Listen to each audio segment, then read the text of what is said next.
Tudo bem, pessoal? Hoje comentário sobre The Killing, O Grande Golpe, filme de 1956, dirigido pelo Stanley Kubrick, e mais um vídeo aqui no canal nessa série, na qual eu pretendo fazer a crítica de todos os filmes da carreira do lendário diretor. O longa tem como base o livro Clean Break, do Leona White, com a adaptação feita pelo próprio Kubrick, aí com a ajuda do Jim Thompson, que foi responsável pelo refinamento dos diálogos. O Kubrick sempre deixou claro que foi um grande fã do Thompson. Um dos longas menos comentados da carreira do Kubrick, mas que eu dou uma atenção especial porque eu adoro o estilo e adoro a condução. Além disso, foi o primeiro projeto do Kubrick com um pouquinho mais de orçamento. Ele brincava dizendo que em The Killing, pelo menos, ele conseguiu atores profissionais, graças à parceria dele com o produtor James Harris. Eu gosto muito de estudar sobre as histórias dos bastidores e da produção dos filmes. Eu tento trazer isso e compartilhar com vocês aqui nas críticas. No caso de The Killing, inicialmente um projeto pensado pela United Artists para alavancar a carreira do Frank Sinatra no cinema, porque seria lançado após Suddenly, de 1954. O problema, na realidade, foi que a produtora demorou muito para garantir a compra do direito do livro. O Kubrick entrou nessa história, conseguiu essa garantia. A United Artists ainda assim apoiou esse projeto do Kubrick com $200 mil e garantia de distribuição no cinema dos Estados Unidos, que foi muito pouco na realidade. O produtor teve que pedir empréstimo para bancos e também para o seu pai para conseguir bancar todo esse projeto, que não teve um resultado tão bom de bilheteria também. Um ponto que eu destaco muito nesse filme, que é possível acompanhar inclusive nas notas da produção, algumas delas estão aqui no Stanley Kubrick Archives, aqui no cenário, eu vou deixar até o link na descrição, o pessoal sempre pergunta sobre o livro, é a seguinte: existia uma grande atenção para a qualidade do projeto, para a qualidade da narrativa, porque era uma história que o próprio Kubrick considerava complexa. Tendo em conta essa conjuntura, The Killing é importante por dois aspectos. Primeiro, consolidação da carreira do Kubrick como realizador. Segundo, um dos últimos filmes da era de ouro do gênero noir. Em The Killing, nós acompanhamos como o criminoso Johnny Clay, interpretado por Sterling Hayden, planeja um golpe para roubar $2 milhões durante uma corrida de cavalos. Como espectadores, nós temos informações privilegiadas sobre possíveis empecilhos que podem comprometer totalmente essa operação. E esse é um dos elementos que torna o filme ainda mais atrativo. Vários acadêmicos que estudam Stanley Kubrick, toda a sua filmografia, eles acabam entrando num consenso que é mais ou menos esse: que se não tivesse o crédito de direção para ele, dificilmente você conseguiria fazer um paralelo de The Killing com qualquer outra produção do Kubrick pós-1956, que são filmes com estruturas muito diferentes. Eu acho essa noção geral complicada e até um tanto quanto simplista, de forma que você poderia sim encaixar elementos de The Killing com Lolita na questão da estrutura narrativa, ou com outros filmes na questão do desenvolvimento do drama, mas tudo bem, é um consenso no meio acadêmico.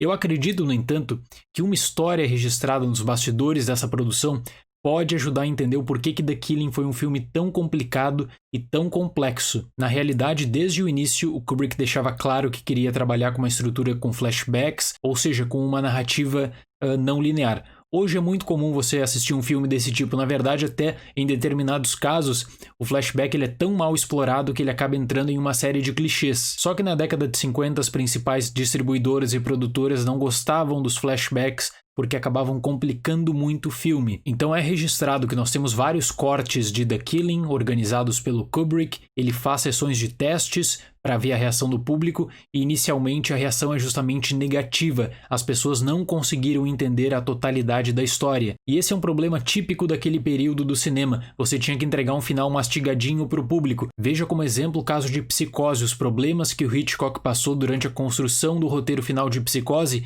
de modo que ele teve que entregar um final que ele não queria, ele teve que entregar toda a explicação para o público, mastigadinha, justamente para não criar problemas com os produtores e para não criar problemas também para a distribuição. O Kubrick passou por isso também. A United Artists chegou a pedir um corte linear de The Killing para o Stanley Kubrick, ele entregou, mas ele não autorizou a distribuição nos cinemas e posteriormente essa versão foi descartada. Com isso, Kubrick ele acaba bancando a sua estrutura não linear com o custo de uma grande rivalidade, justamente com o principal produtor da United Artists, o Max Youngstein, que depois disse que o Kubrick não era tão talentoso quanto outros diretores da sua geração, porque ele não sabia lidar com a opinião dos estúdios. Eu considero o padrão de organização narrativa de The Killing extremamente bem sucedido e que, por sinal, serve de inspiração para diretores até hoje, especialmente Quentin Tarantino. Kubrick até poderia ter liberado a versão linear para distribuição nos cinemas, mas opta por um ato de resistência, já que o filme perderia toda a sua essência. Com 20 minutos de rodagem, por exemplo, nós temos toda a estrutura da história nas mãos. Conhecemos todos os personagens, suas motivações, as pessoas envolvidas naquele golpe e as possíveis complicações. Dá pra falar que The Killing é um filme que ele segue a convenção tradicional do começo, meio e fim, ao menos no começo e no fim da história. A grande diferença está na questão do desenvolvimento. Para organizar a estrutura não linear, nós temos aqui um importante uso da narração que acaba se tornando o elemento principal desse filme. A partir dela que nós conseguimos tomar conta de toda a questão temporal que envolve a narrativa para vincular, por exemplo, um acontecimento X a um determinado personagem. At 2:15 that afternoon, Johnny Clay was still in the city. He knew exactly how long it would take him to drive to the track, park his car and walk to the grandstand. He planned to arrive just before the start of the 7th race. E essa interação, por sinal, é fundamental. Talvez hoje não faça sentido. Talvez hoje justamente as pessoas pensem, nossa, mas tá muito mastigadinho pro público. Mas era um padrão da indústria da época e não tinha como o diretor fugir disso. Kubrick sofreu com isso, repito, Hitchcock sofreu com isso, entre tantos outros. Por mais polêmica que seja, a narração sempre foi utilizada, mas o uso no cinema, especialmente no gênero noir, era mais contido. O uso da narração ele é fundamental para o afastamento dos personagens com o público. Não existe um vínculo direto, não existe qualquer laço emocional, porque a produção tinha duas opções. Ou ela explicava tudo através de cenas e dramatizava, olha, estamos no dia X, a partir desse momento nós estamos saindo para o golpe. Ou ela usava a narração. Então essa opção pela narração, ela acaba tornando a história mais direta, tira parte do eixo dramático, é verdade, mas ela tem um custo. Como a proposta do filme também é explorar diferentes ângulos desse golpe, cabe ao espectador montar o quebra-cabeça.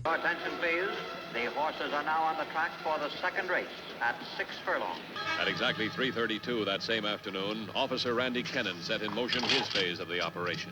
Tecnicamente é um filme que ele segue o padrão de convenção do gênero noir, especialmente pelo uso natural da iluminação para afirmar o realismo. Tanto é que na época de lançamento, alguns críticos que avaliaram The Killing acabaram alinhando esse longa, na verdade, a um projeto de estilo documentário por conta da captação das tomadas. Além disso, nós temos em The Killing uma clássica história de bastidores que envolve o confronto do Kubrick com seu diretor de fotografia, o Lucien Ballard. O Kubrick ele queria rodar o filme com lentes 25mm e o Ballard queria rodar com lentes 50mm porque ele se sentia mais confortável assim e que ele tinha o domínio total da cena, especialmente da iluminação. Existe uma discussão, o Ballard ele tenta dar uma aula de cinematografia para o Kubrick e aí o Kubrick dá um ultimato. Ou ele usava as lentes 25mm ou ele poderia procurar emprego. Os dois acabaram se entendendo e o Ballard por fim teve que aceitar as lentes 25mm. Em The Killing, o Kubrick ele deixa muito, mas muito evidente a inspiração em The Asphalt Jungle, O Segredo das Joias, filme do John Huston. O Orson Welles, que era um grande fã do Kubrick, ele dizia que The Killing é um dos poucos exemplos da história do cinema na qual uma cópia é melhor do que o original. No caso, o original seria justamente o longa do John Huston. Eu não chego a classificar uma cópia, mas essa referência é um tanto quanto curiosa, porque nós temos aqui de fato vários elementos que são absorvidos pelo Kubrick e alguns tributos que são prestados também. Então quem não conhece The Killing ou quem já assistiu e vai reassistir por conta desse vídeo, deixo aqui uma recomendação secundária, The Asphalt Jungle, do John Huston. Temos aqui, portanto, a Anatomia de um Roubo, feita por um gênio do cinema que eu recomendo fortemente. Eu fecho The Killing com a nota 9.